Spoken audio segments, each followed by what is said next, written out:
how do we know if someone's far enough along in their healing journey to make a relationship worth it? Let's unpack. This is one question that came through on the Reconnection Co community, and there's a little bit more context to their situation, which I'm sure many of you can relate to. I'm with an avoidant who is more self-aware than anyone else I've ever been with. He's interested in doing couples therapy, learning about IFS, but he's still doing the behaviours and only occasionally has empathy for the impact it has on me.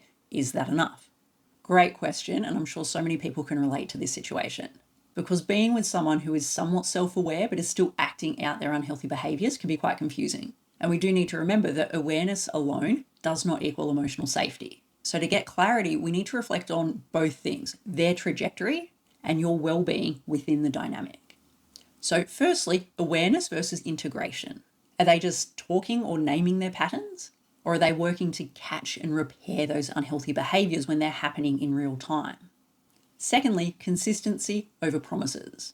Because remember, it is very difficult and very emotionally draining if we are dating someone for their potential, not who they are today. So do their efforts for change hold relatively steady in between bumpy moments or conflicts within the relationship dynamic?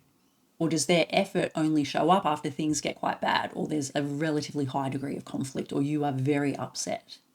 Thirdly, emotional responsibility.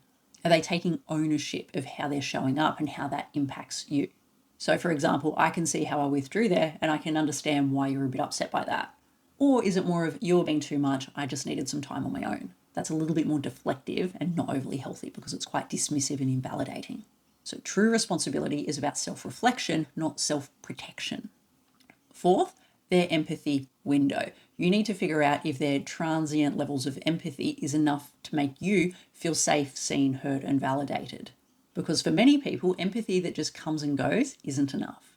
So can they stay open and vulnerable when they're feeling shame, fear, or discomfort? Or do they shut down and it takes quite a while for them to open back up again? And again, it's up to you to figure out if you can tolerate how they're showing up or if it's causing you emotional harm. 5, the application of what they're learning in between sessions if they are going to couples counselling with you or if they're going to therapy on their own. Because it's one thing about learning intellectually about different systems, different theories, but it is a completely different ballgame when someone is applying it and trying to integrate it into how they're showing up. And that is one big measure of growth, how well someone can integrate what they're learning and apply it. It is a clunky process and it can take time. And again, it is up to the individual to figure out if it's coming at a cost to their emotional health. And this is where it fits into point 6, your nervous system feedback. How does your body feel most of the time when you are with this person, when you're not with that person, all of the above, just whilst you are in this relationship, what is your nervous system telling you?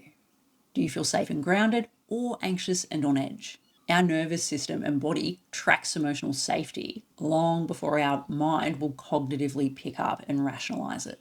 And lastly, this is where it all comes together, your tolerance for their growth. So what is my tolerance for the moments when they're not being empathetic and how is that impacting me? Am I able to overcome this or is it slowly eroding my sense of self and my sense of emotional safety? And another thing, are my emotional needs getting met? Or am I over time negotiating them down and downplaying my needs just so I can keep this person in my life? So overall, do you feel like you are growing in this relationship or do you feel like you are having to shrink yourself to stay in this dynamic? Because if you have to shrink to fit, it is not for you. And we need to remember, none of us are perfect. We are all works in progress. So is someone that you are with genuinely moving and taking steps towards connection and healing? Or are their patterns reinforcing distance? And this is where it comes into, there's one thing to intellectualize something and understand it, but integrating that and using it to change your behavior, completely different ballgame. So like I said, there is no one size fits all answer, but hopefully this gives you a little bit of clarity. And if you want more clarity and understanding of attachment theory, relationships, CPTSD, and how we can work to become more emotionally healthy individuals, follow the Reconnection Co on YouTube, TikTok, or Instagram.